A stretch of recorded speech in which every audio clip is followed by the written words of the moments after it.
Hello viewers, RJ's easy English teaching নিয়ে আবার আমি আপনাদের সামনে হাজির হয়েছি। আজকে আমরা আলোচনা করব দুটি গুরুত্বপূর্ণ শব্দ বিফোর এবং আফটার নিয়ে। বিফোর এবং আফটার দুটি শব্দ একটি সেন্টেন্সে টেন্সের বিভিন্ন কালের কাজকে নির্দেশ করে, যার জন্য এটা খুবই গুরুত্বপূর্ণ। কারণ আমরা ফ্রি হ্যান্ড রাইটিং এবং স্পিকিং এর বেলায় এই বিফোর এবং আফটারের সঠিক ব্যবহার নিয়ে বিভিন্ন ধরনের দ্বিধাদ্বন্দ্বের মধ্যে পড়ে যাই। সুতরাং আপনাকে ভিডিওটি স্কিপ করবেন না। আজকে আমরা এই ভিডিওর মাধ্যমে শিখে যাব বিফোর এবং আফটার কখন, কোথায় এবং কি অর্থে আমরা ব্যবহার করব। আর আপনারা যারা চ্যানেলটি এখনো সাবস্ক্রাইব করেননি তারা অবশ্যই এই স্ক্রিনে রাইট কর্নারে যে সাবস্ক্রাইব বাটনটি আছে এখানে ক্লিক করে খুব সহজেই সাবস্ক্রাইব করে ফেলুন এবং আমাদের সঙ্গে থাকুন। প্রথমে আমরা জেনে নিব বিফোর এবং আফটার মূলত কি। বিফোর এবং আফটার হচ্ছে দুটি শব্দ যেগুলো অর্থ হচ্ছে কি, বিফোর অর্থ হচ্ছে পূর্বে এবং আফটার শব্দ হচ্ছে কি পরে, পূর্বে এবং পরে। আমরা প্রথমেই দেখে নিব এই বিফোর এবং আফটার সেন্টেন্সে ঠিক কোথায় ব্যবহার করা হয়। বিফোর এবং আফটার, যেহেতু বিফোর অর্থ পূর্বে, প্রথম এক্সাম্পল দিতে বলছে the bell had rang before reached the school. স্কুলে পৌঁছানোর আগে কি হয়েছে, ঘন্টাটি বেজে গেছে। অর্থাৎ এখানে কিন্তু দুইটি কাজকে নির্দেশ করছে ভিউয়ার্স। তার মানে যখন দুইটি কাজ একসাথে সংঘটিত হবে, যেটা কিনা আমরা পারফেক্ট টেন্সে ব্যবহার করে থাকি, দুইটি কাজ সংঘটিত হবে এবং অপেক্ষাকৃত আগে যে কাজটি সংঘটিত হবে সেই কাজটির সাথে আমরা কি করে থাকবো, এই বিফোর শব্দটি ব্যবহার করব। কারণ বিফোর শব্দের অর্থ হচ্ছে পূর্বে, তার মানে পূর্বে যে কাজটি ঘটে থাকবে সেই কাজটি প্লাস বিফোর ব্যবহার করতে হবে। তাহলে আগে কোনটা ঘটেছে, আগে ঘন্টা বেজেছে, আগে ঘন্টা বেজেছে, তারপর আমরা কি করেছি, ক্লাসে প্রবেশ করেছি। তাহলে আগে যে কাজটা সংঘটিত হয়েছে সেই কাজটির পরে কি আছে, বিফোর আছে। তার মানে পূর্বে সংঘটিত কাজ প্লাস কি হয়, বিফোর হয়। পূর্বের কাজ প্লাস কি হয়, বিফোর হয়। এরপর আমরা দেখতে পাচ্ছি the bell rang after we had reached the station. ঘন্টাটা বাজলো after we had reached the school. Sorry, আমরা স্কুলে পৌঁছানোর পরে কি হয়েছে, এবার ঘন্টাটা বেজেছে। তার মানে এই আফটার শব্দটা কোথায় বসে, পরে সংঘটিত কাজটা। কারণ বলছে ঘন্টাটা বেজেছিল আমরা স্কুলে পৌঁছানোর পরে, তাহলে পরে কোন কাজটা ঘটেছে, ঘন্টাটা বেজেছে। তাহলে পরে সংঘটিত কাজের পরে কি ব্যবহার করা হচ্ছে, আফটার হচ্ছে। তার মানে পরে সংঘটিত কাজ প্লাস কি হয়, আফটার হয়। তার মানে পরের কাজটি, পরের ক্লাস ও প্লাস কি ব্যবহার করতে হবে, আফটার ব্যবহার করতে হবে। তার মানে যে কাজটি পরে সংঘটিত হবে তারপরে আমরা কি করব, আফটার ব্যবহার করব। এই গেল হচ্ছে আমরা আগে পরে কখন আমরা কি করব, বিফোর এবং আফটার ব্যবহার করব। এবার আমরা দেখে নিব কোন কাজটার পূর্বে এবং পরে আমরা আফটার ব্যবহার করব এবং সেই কাজটি কোন ফর্মে হবে, সেটার স্ট্রাকচারটা কি হবে। বলছে দুইটি কাজ, আমি যদি পাস্ট পারফেক্ট টেন্সের কথা বলি, অতীতে দুইটি কাজ সংঘটিত হয়েছিল এবং অপেক্ষাকৃত একটি কাজ আগে সংঘটিত হয়েছিল। যে কাজটি আগে ঘটেছিল সেটা হবে পাস্ট পারফেক্ট টেন্স, আর যে কাজটি পরে ঘটেছিল সেটা হবে কি, পাস্ট ইনডিফিনিট টেন্স। ভিউয়ার্স, আপনারা অবশ্যই আমার পাস্ট টেন্সের উপর যে ভিডিওটা আছে সেটা একবার দেখে নেবেন, তাহলে আপনারা ক্লিয়ার হয়ে যাবেন। অতীতে দুইটি ঘটনা ঘটবে, একটি কাজ আগে ঘটবে, একটি পরে ঘটবে। আগে যেটা ঘটবে সেটা হবে পাস্ট পারফেক্ট টেন্স, পরে যেটা ঘটবে সেটা হবে পাস্ট ইনডিফিনিট টেন্স। তাহলে আমরা এখন দেখে নিব আগে কোনটা ঘটেছে। বলছে the bell had rang before reach the school. স্কুলে পৌঁছানোর পূর্বেই ঘন্টা বেজেছে। তাহলে আগে ঘটেছে কোনটা, আগে ঘন্টা বেজেছে। যেহেতু আগে ঘন্টা বেজেছে, এটা কি হবে, পাস্ট পারফেক্ট টেন্স হবে। তার মানে আগের কাজটি কোন টেন্সে হবে ভিউয়ার্স, পাস্ট পারফেক্ট টেন্স হবে। পূর্বের কাজটা হবে কি, পাস্ট পারফেক্ট টেন্স হবে, পাস্ট পারফেক্ট হবে। আর পরের কাজটা কি হবে, পাস্ট ইনডিফিনিট হবে। পূর্বের কাজটা হবে পাস্ট পারফেক্ট এবং পরের কাজটা হবে কি, পাস্ট ইনডিফিনিট টেন্স। তাহলে পাস্ট পারফেক্টের স্ট্রাকচারটা কি সেটা আমাদেরকে সাথে সাথে মনে করতে হবে ভিউয়ার্স। পাস্ট পারফেক্টের স্ট্রাকচারটা হচ্ছে কি, হ্যাড প্লাস V3। তাহলে আমরা এখন দেখে নিই। দ্য বেল হচ্ছে সাবজেক্ট, তারপর আমরা ব্যবহার করলাম হ্যাড, কারণ বলছে হ্যাড, তারপরে V3, রিং এর V3 হচ্ছে র্যাং, হয়ে গেল কি past perfect tense. The bell had rang, কারণ এই সেন্টেন্সটি আগে ঘটেছে, এই ঘটনাটি আগে ঘটেছে, আগে ঘন্টা বেজেছে। তারপরে বিফোর, তারপরে রিচ দ্য স্কুল, পরের সেন্টেন্সটি পরে ঘটা কাজটা হচ্ছে কি, পাস্ট ইনডিফিনিট টেন্স। তাহলে এটা পরে ঘটেছে, এটা হবে পাস্ট ইনডিফিনিট টেন্স। রিচটা হচ্ছে কি, রিচ এর পাস্ট হচ্ছে কি, রিচড, এজন্য এটা হচ্ছে রিচ, রিচ দ্য স্টেশন। আচ্ছা, রিচ দ্য স্টেশন। তারপরের এক্সাম্পলটিতে আমরা দেখছি I will have reach the station before the train arrive. বলছে কি, আই উইল হ্যাভ, তার মানে কি, আমি উইল দেখে বুঝে গেছি আমি এখন কোথায় চলে আসছি, ফিউচার টেন্সে চলে এসেছি। বলছে I will have reach the station, আমি স্টেশনে পৌঁছে যাব, বিফোর দ্য ট্রেন অ্যারাইভ, ট্রেনটি পৌঁছানোর পূর্বে। তার মানে এই বিফোর আফটারটি ফিউচার টেন্সও ব্যবহার করা হয়। তাহলে এই বিফোর আফটারটি পারফেক্ট টেন্সে ব্যবহার করা হয়, প্রথমে আমরা বের করলাম। তারপরে এখন আমরা পাচ্ছি এই বিফোর আফটারটি সেম টু সেম পাস্ট পারফেক্টের মতো আবার কোথায় ব্যবহার করা হচ্ছে, ফিউচার পারফেক্ট টেন্সও ব্যবহার করা হচ্ছে। তাহলে আমাদেরকে জানতে হবে ফিউচার পারফেক্ট টেন্সের স্ট্রাকচারটা এবং এর বর্ণনাটা। ফিউচার পারফেক্ট টেন্সের ঘটনাটা কি ছিল, ভবিষ্যতে দুইটি কাজ পাশাপাশি ঘটতে থাকবে এবং যে কাজটি আগে ঘটবে সেটা হবে কি ফিউচার পারফেক্ট, আর যে কাজটি পরে সংঘটিত হবে সেটা হবে প্রেজেন্ট ইনডিফিনিট অথবা ফিউচার ইনডিফিনিট। তো আমরা দুইটা মনে রাখা দরকার নেই, আমরা একটাই মনে রাখবো। তাহলে এখানে কি বলছে, ফিউচার ইনডিফিনিট। আচ্ছা, ফিউচার পারফেক্ট এর স্ট্রাকচারটা কি সেম ওই পাস্ট পারফেক্টেরই মতো, শুধুমাত্র এটা পার্থক্যটা হচ্ছে কি এখানে কি থাকবে, উইল হ্যাভ প্লাস V3, এখানে হচ্ছে হ্যাভ প্লাস V3, এখানে হচ্ছে কি উইল হ্যাভ প্লাস V3। তাহলে কি পেলাম আমরা, বলছে I will have reach the station before the train arrive, ট্রেনটি পৌঁছানোর পূর্বে আমি কি করবো, স্টেশনে পৌঁছে যাব। ভবিষ্যতে দুইটি কাজ ঘটছে, আমি স্টেশনে পৌঁছে যাব, আবার কি ট্রেনও পৌঁছাবে। তাহলে ট্রেন পৌঁছানোর আগে আমি কি করব, পৌঁছে যাব, কারণ আমাকে ট্রেন ধরতে হবে। তাহলে ট্রেন পৌঁছানোর পূর্বে আমি কি করব, আমি পৌঁছে যাব। তাহলে যে কাজটা আগে ঘটবে সেটা হবে কি ফিউচার পারফেক্ট টেন্স, আর ফিউচার পারফেক্ট টেন্স হচ্ছে কি উইল হ্যাভ প্লাস V3। তাহলে আই উইল হ্যাভ নিলাম স্ট্রাকচার অনুযায়ী উইল হ্যাভ, তারপর রিচ এর V3 হচ্ছে রিচ, তারপর সাবজেক্ট দ্য স্টেশন। এটা হচ্ছে কি আগে সংঘটিত কাজটি, আর পরে সংঘটিত কাজটা কি হবে, প্রেজেন্ট ইনডিফিনিট টেন্সে হবে। প্রেজেন্ট ইনডিফিনিট কি আছে, দ্য ট্রেন সাবজেক্ট আর অ্যারাইভ এর প্রেজেন্ট অ্যারাইভিং। তাহলে ফিউচার টেন্সের বেলাও সেম একই ঘটনা, কি ঘটবে এখানে, পূর্বের কাজ কি হবে, ফিউচার পারফেক্ট হবে, আর পরের কাজ কি হবে, প্রেজেন্ট ইনডিফিনিট হবে, প্রেজেন্ট ইনডিফিনিট হবে।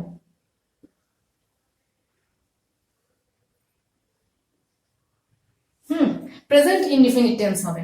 তাহলে পূর্বের কাজটা হবে কি, আমরা এখন ইউজ করব ফিউচার পারফেক্ট টেন্স। তাহলে উই নিলাম, উইল হ্যাভ নিলাম চিহ্ন, তারপর হচ্ছে কি আই নিলাম, আই এর পরে কি করলাম, উইল হ্যাভ নিলাম, কারণ উইল হ্যাভ আছে, তারপর V3 রিচের V3 হচ্ছে রিচ, তারপর পরে সংঘটিত কাজটা হচ্ছে কি দ্য ট্রেন অ্যারাইভ, এটা প্রেজেন্ট টেন্সে রেখেছি। এর পরের এক্সাম্পলটাতে আমরা এখন দেখব, পরের এক্সাম্পলটা বলছে we will have been working, অর্থাৎ এটা কোথায় আছে, ফিউচার পারফেক্ট কন্টিনিউয়াস টেন্সে আছে। We will have been working before the sunset, অর্থাৎ এটা কি হচ্ছে, এই বিফোর আফটারটা আবার ফিউচার পারফেক্ট কন্টিনিউয়াস টেন্সে হচ্ছে। তার মানে পাস্ট এবং ফিউচারের সকল পারফেক্ট টেন্সেই এই বিফোর আফটার ব্যবহার করা হয় ভিউয়ার্স। আবার লক্ষ্য করুন, পাস্ট এবং ফিউচারের সকল পারফেক্ট টেন্সে, অর্থাৎ past perfect continuous, future perfect continuous, চারটি ফর্মই যেই কাজগুলোকে নির্দেশ করে সেরকম ক্ষেত্রে আমরা কি করব, এই বিফোর আফটারের ব্যবহার করে থাকবো।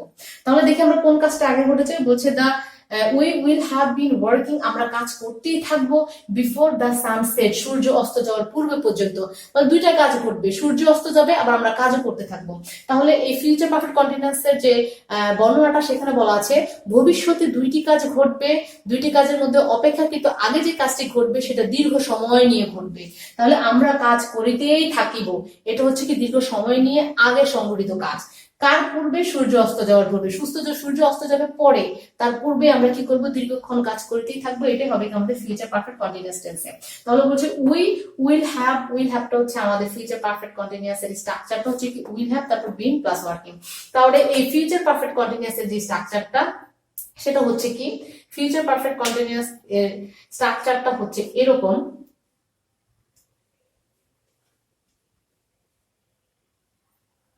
ফিউচার পারফেক্ট স্ট্রাকচারটা হচ্ছে এরকম, উইল হ্যাভ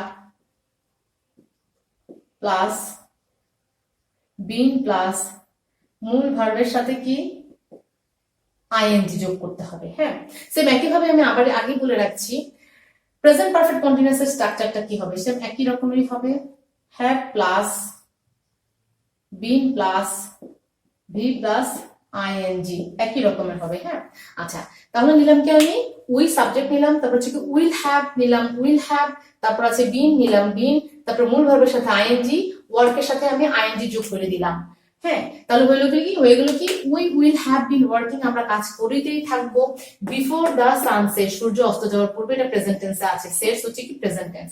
তারপরে বলছে the stars had been twinkling before the sun was up, এইটা দেখে আমরা বুঝে গেছি এটা কোথায় আছে, এখন পাস্ট পারফেক্ট কন্টিনিউয়াস টেন্সে আছে।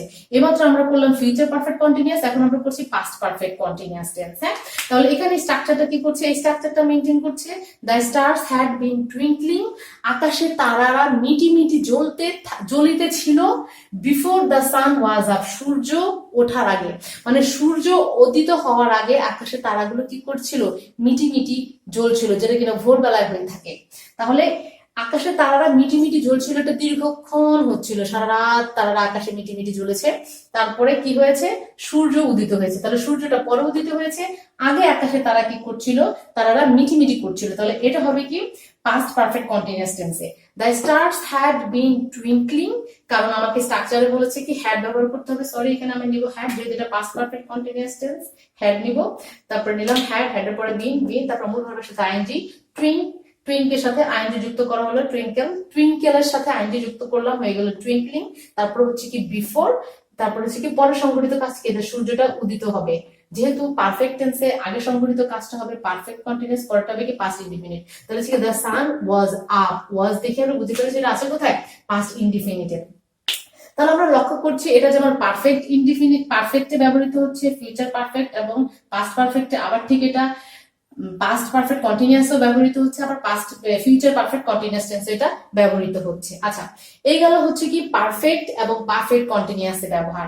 এরপর আমরা দেখব যেহেতু বিফোর এবং আফটার এই শব্দ দুইটিকে আমরা সবচেয়ে বেশি চিনে থাকি প্রিপোজিশন হিসেবে, কারণ এই দুটি হচ্ছে কি টাইম অফ প্রিপোজিশন। এই বিফোর এবং আফটার দুটো হচ্ছে কি টাইম অফ প্রিপোজিশন, মানে কি করে প্রিপোজিশনের টাইম নির্দেশ করার কাজে ব্যবহার করা হয়, time of preposition.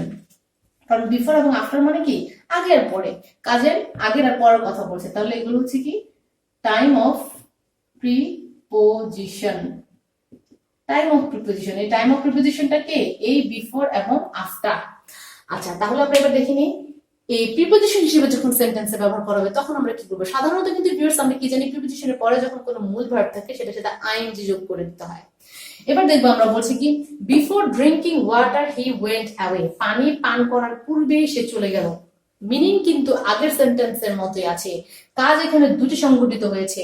Before drinking water, পানি পান করার পূর্বে, হি ওয়েন্ট অ্যাওয়ে, সে চলে গেল, এটা হচ্ছে একটা কাজ। আবার পানি পান করার পূর্বে, এটাও হচ্ছে একটা কাজ। কাজ কিন্তু দুটোই আছে, আবার বিফোরও ব্যবহার করা হয়েছে। পার্থক্য শুধু একটাই, কারণ এই বিফোরের পরে কি করা হয়েছে, মূল ভার্ব ব্যবহার করা হয়েছে, সেই জন্য প্রিপোজিশনের নিয়ম মেনটেন করতে হয়েছে। প্রিপোজিশনের পরে যখন কোনো মূল ভার্ব থাকে তার সাথে কি করতে হয়, আইএনজি যোগ করতে হয়। তাই বিফোরের পরে কি করা হয়েছে, ড্রিঙ্কের সাথে আইএনজি যোগ করা হয়েছে। তারপরে সেন্টেন্সটিতে বলছে I shall answer your question, আমি তোমার প্রশ্নের জবাব দিব, আফটার রিডিং দ্য বুক, বইটি পড়া শেষ করে। এখানে সেম আফটার একটি প্রিপোজিশন হিসেবে ব্যবহৃত হচ্ছে, কারণ তারপরে আছে মূল ভার্ব রিড, এটার সাথে আইএনজি যুক্ত করে আমরা এই প্রিপোজিশনের ব্যবহারটাকে কমপ্লিট করলাম, হয়ে গেল কি রিডিং। কারণ প্রিপোজিশনের পরে মূল ভার্ব থাকলে তার সাথে আইএনজি যোগ করতে হয়। বেশ, একটা জিনিস লক্ষ্য করুন, অর্থ কিন্তু সেম একই আছে, সেই দুটো করে কাজ সংগঠিত হয়েছে, শুধুমাত্র খালি ভার্ব থাকলে তার সাথে আমরা আইএনজি যুক্ত করে কি করতে পারি, আমাদের সেম একই ভাষণ, একই কথা, একই কালের কাজকে আমরা এভাবে আইএনজি যুক্ত করেও ব্যবহার করতে পারি।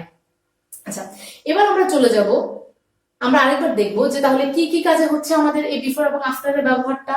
বিফোর এবং আফটার কি হচ্ছে, একটি সেন্টেন্সে যে কাজটি আগে ঘটেছে সেই কাজটি প্লাস বিফোর ব্যবহার করতে হয়, যে কাজটি পরে ঘটেছে সেই কাজটি প্লাস আফটার ব্যবহার করতে হয়।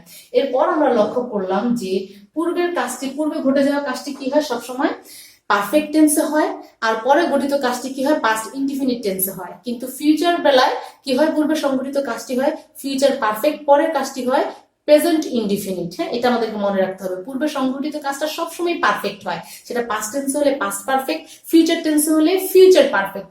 পরে সংঘটিত কাজটি পাস্ট টেন্সের বেলা হচ্ছে কি পাস্ট ইনডিফিনিট, আর ফিউচার টেন্সের বেলা হচ্ছে প্রেজেন্ট ইনডিফিনিট। শুধুমাত্র এই দুটো কথা আমাদের মনে রাখলেই চলবে। এবার আমরা দেখি এগুলোকে আমরা মাঝে মাঝে কিভাবে আমাদের স্পিকিং এর ক্ষেত্রে ব্যবহার করব। যেমন বলছি কি the bell rang after we had reached the school, আমরা স্কুলে পৌঁছানোর পূর্বে কি হয়েছিল, ঘন্টাটা বেজেছিল ভিউয়ার্স।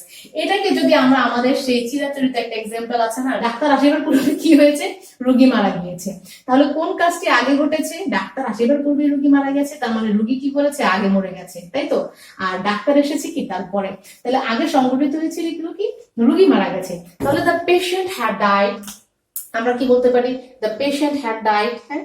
অথবা তাহলে কি আমরা কি বলবো, ডাক্তার আসিবার পূর্বে রোগী মারা গেছে।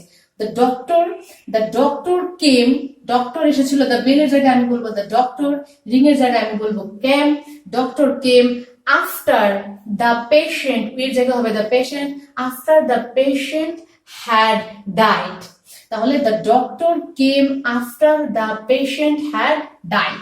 তারপরে বলছে I will have reached the station before the train arrive, ট্রেনটা পৌঁছানোর আগে আমি স্টেশনে পৌঁছায় যাব। আমি যদি এটা বলি তুমি রেস্টুরেন্টে পৌঁছানোর আগেই আমি সেখানে পৌঁছে যাব, তাহলে কি হবে, I will have reached restaurant before you come, তুমি আসার পূর্বে আমি রেস্টুরেন্টে পৌঁছে যাব। অথবা তুমি ক্লাসে আসার পূর্বে আমি ক্লাসে পৌঁছে যাব। কি করছে, বলছে I will have reached class before you come, তুমি আসার পূর্বে আমি ক্লাসে পৌঁছে যাব। তারপরে সেন্টেন্সে বলছে we will have been working before the sunset, আমরা সূর্য অস্ত যাওয়ার পূর্বে কি পূর্ব পর্যন্ত কি করব, কাজ করে থাকবো। এটা যদি আমরা আরেকটা এক্সাম্পল দিই এরকম যে 2022 সালের পূর্বে আমরা কি করব, গ্রাজুয়েশন শেষ করব। We will have completed graduation before 2022, হ্যাঁ 2022